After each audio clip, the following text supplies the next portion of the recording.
How do engineers standardize testing methods for polymers and composites? Imagine trying to compare two different types of plastic or composite material. Without a common way to test them, it's like comparing apples to oranges. That's where standardization comes in. Engineers follow specific rules and procedures set by global organizations to make sure tests are fair and results are reliable. These rules cover everything from how to prepare the material samples to how to carry out the tests and report the results. Polymers and composites are unique materials. Polymers are long chains of molecules, like plastics, while composites combine fibers like carbon or glass with a resin matrix. Because composites are often anisotropic, meaning their properties change with direction, testing them is more complicated than testing metals. To handle this, engineers use a set of mechanical tests designed for these materials. Tensile tests are common. They pull on a sample until it breaks, measuring how much force it takes to pull it apart, how stiff it is, and how much it stretches before breaking. For polymers, the standard test is ASTM D630, which specifies the shape and size of the test specimen, the speed of pulling, and how to measure the results. For composites, ASTM D3039 is used, which includes similar details but also considers the layered structure of the material. Compression tests are also important. They press the sample from top and bottom to see how it responds under crushing forces.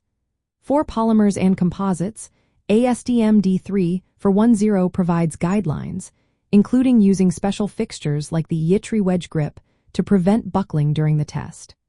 This test helps determine how much load the material can withstand before deforming or failing.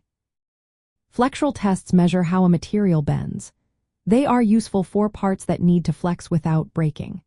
ASTM D7-6 covers this test for composites, defining the size of the specimen, the span length, and the loading rate. Shear tests, like ASTM D2-3-4, evaluate how well the material resists sliding forces, which is important for layered composites that might experience shear stresses during use. All these tests requiring strict procedures. They specify specimen dimensions, environmental conditions like temperature and humidity, and the rate at which force is applied. This consistency ensures that test results are comparable across different labs and applications. Organizations like the American Society for Testing and Materials, the International Organization for Standardization, and the European Committee for Standardization develop and update these test methods. Engineers choose the right standard based on the material type, the intended use, and regulatory needs. In real-world applications, these standardized tests help ensure quality during manufacturing, verify if materials meet safety standards, and support research for new composite designs. For example, aerospace engineers relying on these tests to confirm that composite parts can handle flight loads, while automotive engineers use flexural and impact tests to make lighter, safer vehicles. In short, engineers make sure testing methods for polymers and composites are consistent and reliable by following detailed international standards. These guidelines help us understand how materials behave, ensuring safety and performance in everything from airplanes to everyday products.